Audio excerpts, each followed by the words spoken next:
everyone, let's go harvest some stuff from the garden.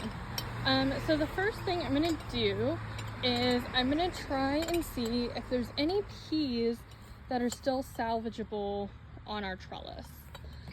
Not too bad. Every time I count these guys out, I'm surprised. The next thing I'm gonna do is I wanna do an experiment on clover honey. So I'm gonna grab a bunch of white clover.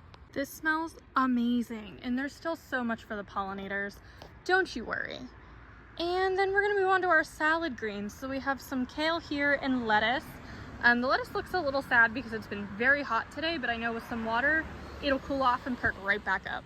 Next, I'm gonna grab some flowers. So the lily and daisies. That's gonna look like that. Obviously, I'll add some water when I get inside. I've been doing like weekly bouquets, but I just haven't been telling you.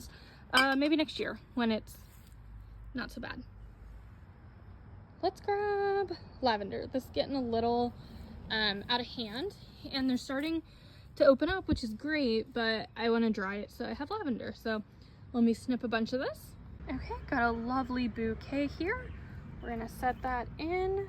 There's still plenty on here, do not worry.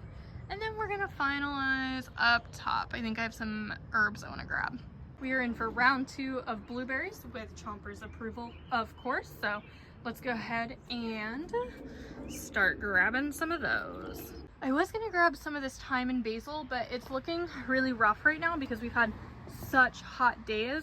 So I'm gonna give it a good water, give it some shade, leave it alone, and come back to it. And then here's a failed onion. So I pulled it too early. It's because the soil was starting to mold and get fungus. I wasn't really sure, so I pulled it, and you can tell because even though some of the bottom layers are dry, if you listen, you can tell it's not hollow, it's still wet. So not everything got to form, which is why there's a hole through it. But that was our harvest today. It looks beautiful. I'm so excited for these to come back, and I'll talk to you later. Bye.